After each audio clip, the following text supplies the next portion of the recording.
Hello everyone, स्वागत है आप सभी का केजीएस के इस बेहतरीन प्लेटफॉर्म पर। एक वीडियो एक कंसेप्ट वाले सीरीज में आपका फिर से स्वागत है। आज हम एड्स पढ़ेंगे और एड्स का संपूर्ण जो कंसेप्ट है वो आपके दिमाग में सेट करने की कोशिश करेंगे 10 मिनट के अंतर्गत।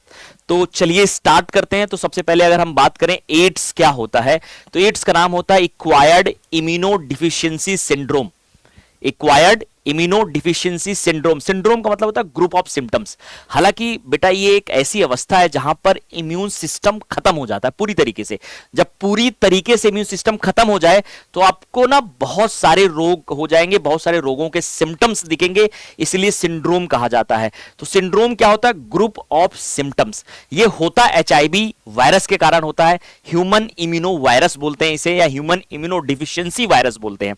पहला केस 1981 में यूएसए में देखा गया था और 1986 में इंडिया के अंदर पहला केस आया था एचआईवी एड्स का। और साथ ही साथ ये बहुत ही डेंजरस डिजीज है जहां मरना तय होता है, लेकिन दवाओं से लाइफ को प्रोलॉन्ग कर सकते हैं। तो आई रिपीट, एड्स का फुल फॉर्म होता है acquired immuno deficiency syndrome. Syndrome का मतलब होता है ग्रुप ऑफ सिम्टम। ये एचआईवी के द्वारा होता है। एचआईवी एक वायरस होता है जिसे रेट्रो वायरस कहते हैं, क्योंकि इसके अंदर आरएनए जेनेटिक मटेरियल होता है। और 1981 में पहला केस आया था यूएसए में, 1986 में इंडिया में पहला केस आया था। और डेडली डिजीज है बेटा, इसमें मरना तय है, बस लाइफ को प्रोलॉन्ग कर सकते हैं दवाओं के रास्ते से। तो कुछ ये चीजें हमने लिख रखी हैं पहले से ही। तो एक्वायर्ड इम्यूनो डिफिशियंसी सिंड्रोम होता है, एचआईवी वायरस की वजह से होता है। ह्यूमन इम्यूनो वायरस कहते हैं, एक रेट्रो वायरस है। 1981 में पहला केस आया था, 1986 में इंडिया के अंदर पहला केस दिखा था, 80 यूएसए में पहला केस दिखा था। मोस्ट डेंजरस डिजीज है जहां पे डेथ श्योर है बट लाइफ को प्रोलॉन्ग कर सकते हैं ड्रग के साथ। और ह्यूमन इम्यूनो वायरस ये फुल फॉर्म है एचआईवी का, और सिंगल स्टैंडर्ड आरएनए होता है, वो भी 2 होते हैं। 3 एंजाइम्स होते हैं, आप अगर याद करना चाहो तो याद कर सकते हो। एक होता है बेटा रिवर्स ट्रांसक्रिप्टेज, इंटीग्रेज और प्रोटीएज। 3 एंजाइम है, रिवर्स ट्रांसक्रिप्टेज, इंटीग्रेज और प्रोटीएज। ये एचआईवी का कुछ इस तरीके से स्ट्रक्चर होता है। यहां पर देखिए बाहर एक लिपिड की लेयर होती है जिसमें स्पाइक होते हैं, जिसे GP120 कहते हैं, और साथ ही साथ बेटा आपको याद रखना GP41 कहते हैं। अंदर की तरफ 2 लेयर होती है जिसे P17 और P24 कहते हैं।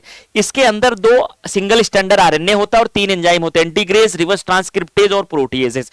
तो ये हमें केवल एक ओवरव्यू है, हमारे सिलेबस में ऐसा नहीं है। तो GP120 ही हमारे रिसेप्टर से जुड़ता है, जिस रिसेप्टर को बोलते हैं CD4 रिसेप्टर। तो वायरस का GP120 बाइंड करता है CD4 रिसेप्टर के साथ। और ध्यान रखना CD4 रिसेप्टर कहां प्रेजेंट होते हैं? मैक्रोफेज में प्रेजेंट होते हैं, हेल्पर टी सेल पे प्रेजेंट होते हैं, जिसकी वजह से क्या होता है कि इनके साथ जुड़ेगा और इनको खत्म करेगा, और जिससे हमारा इम्यून सिस्टम ही क्या हो जाएगा? खत्म हो जाएगा। आपको पता है हेल्पर टी सेल जो होती हैं वो CMI और AMI दोनों में यूज होती हैं, मतलब एंटीबॉडी मीडिएटेड इम्यूनिटी और सेलुलर मीडिएटेड इम्यूनिटी या सेल मीडिएटेड इम्यूनिटी में भी। तो ये एक इनवेलप्ड वायरस है जिसे रेट्रो वायरस कहते हैं, जिसमें आरएनए जेनेटिक मटेरियल होता है। आरएनए से डीएनए बनने की प्रोसेस को रिवर्स ट्रांसक्रिप्शन, और डीएनए से आरएनए बनेगा, ट्रांसक्रिप्शन आरएनए से प्रोटीन बनेगा। तो यही एक पूरा एक मैकेनिज्म है इनका। 3 एंजाइम है, मैंने पहले ही बता दिया, रिवर्स ट्रांसक्रिप्टेज, प्रोटीएज और इंटीग्रेज। तो ये चीज आपकी समझ में आ गई। अब मैंने बोला कि GP120 बाइंड करता है रिसेप्टर से, जिसे बोलते हैं CD4 रिसेप्टर, जो कि मैक्रोफेज, हेल्पर टी सेल वगैरह पे क्या होते हैं? प्रेजेंट होते हैं। तो देखिए कैसे काम करते हैं ये, कि एचआईवी का इन्फेक्शन किसकी वजह से होता है, कैसे फैलता है ये? तो सेक्सुअल कांटेक्ट से फैलता है, कंटामिनेटेड ब्लड का ट्रांसफ्यूजन से फैलता है, ट्रांसमिशन से फैलता है, शेयरिंग इन्फेक्टेड निडल्स, जो लोग ड्रग्स वगैरह का नशा करते हैं तो एक ही इंजेक्शन से कई लोग आपस में ड्रग बांटते हैं, तो उनको होने के चांसेस ज्यादा होते हैं। क्यों? क्योंकि अगर उन किसी को एक को भी एचआईवी का इन्फेक्शन होगा तो सबको हो जाएगा। इन्फेक्टेड मदर से होने वाले बच्चों को हो सकता है। हाई रिस्क किसमें है? ऐसे आदमी जिसके पास मल्टीपल सेक्सुअल पार्टनर होते हैं, जैसे सेक्स वर्कर वगैरह होगा, किसी एक को होगा, तो अगर वो कॉन्डोम का इस्तेमाल नहीं करते हैं तो ऐसे केस में उनको भी एचआईवी होने के चांसेस होते हैं। ड्रग एडिक्ट जो होते हैं, जो इंट्रावेनस इंजेक्शंस लेते हैं बेटा, इंट्रावेनस, ठीक है, तो उनको भी हो सकता है।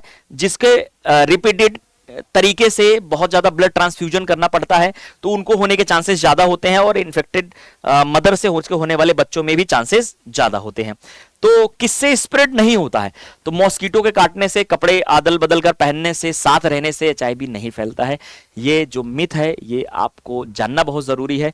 एक जो हमारी सोसाइटी है वो एचआईवी के पेशेंट को बहुत बुरी नजर से देखती है, तो उनको भी उतना ही अधिकार है इस सोसाइटी को सिस्टम में रहने का जितना हमें है।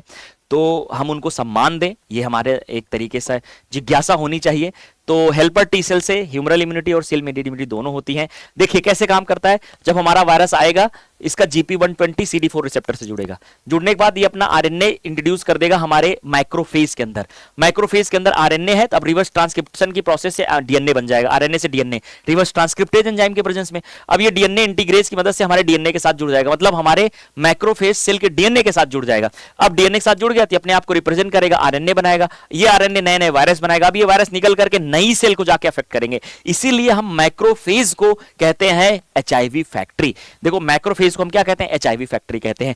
ये उन्हीं को अफेक्ट करता है जिनके पास CD4 रिसेप्टर होते हैं, जैसे हेल्पर टी सेल हो गया, माइक्रोफेज हो गया। अब बताओ ना, इम्यून सिस्टम भी इन्हीं से मजबूत हो रहा है।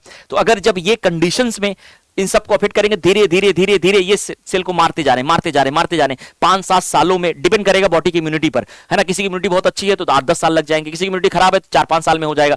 तो 8-10 सालों में इम्यून सिस्टम खत्म होने के बाद आपको ना अपॉर्चुनिस्टिक जो होता है, जिसे कहते हैं ना, जिस बैक्टीरिया को, जिस वायरस को अपॉर्चुनिटी मिलेगी आपके शरीर में इन्फेक्शन करने की, वो सब इन्फेक्शन करेंगे, आपको बहुत सारे रोग हो जाएंगे बेटा, है ना। तो हम बोल सकते हैं अपॉर्चुनिस्टिक इन्फेक्शन होता है, TB, common cold, pneumonia, weight loss, ये सारे सिम्टम्स होते हैं। इसका जो टेस्ट है वो एलाइसा से किया जाता है। एलाइसा जो होता है एंटीजन एंटीबॉडी इंटरेक्शन पर बेस्ड है। एंजाइम लिंक्ड इम्यून सॉर्बेंट एसे बोलते हैं। क्या बोलते हैं? एंजाइम लिंक्ड इम्यून सॉर्बेंट एसे। और इनका कंफर्मेशन जो है वो वेस्टर्न ब्लॉटिंग से किया जाता है। तो आइडेंटिफिकेशन के लिए एलाइसा, कंफर्म के लिए वेस्टर्न ब्लॉटिंग किया जाता है। एचआईवी की रोकथाम के लिए बहुत सारी संस्थाएं काम कर रही हैं, जैसे नेको, नेशनल एड्स कंट्रोल ऑर्गेनाइजेशन।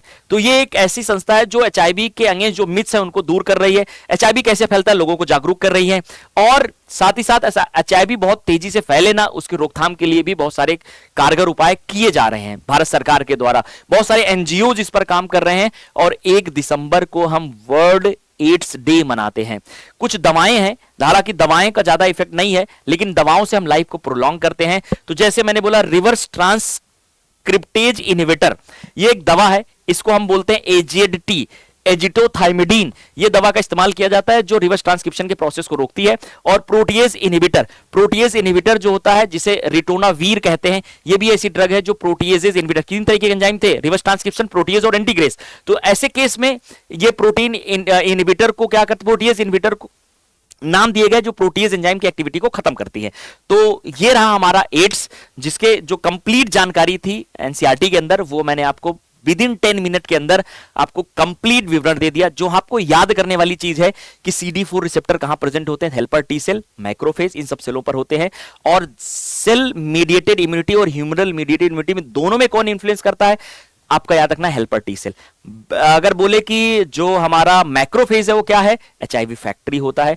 तो कब रिपोर्ट, पहला जो एचआईवी केस है वो कहां रिपोर्ट किया गया, तो यूएसए में 1981 में और इंडिया में 1986 में, ठीक है। और ये सिंगल स्टैंडर्ड आरएनए होते हैं 2, इसे रिट्रोवायरस कहा जाता है, जिसके अंदर आरएनए जेनेटिक मटेरियल होता है। तो आई होप आपको ये पसंद आया होगा, समझ में भी आया होगा। तो मिलते हैं एक नए वीडियो में एक नए टॉपिक के साथ, तब तक के लिए नमस्कार।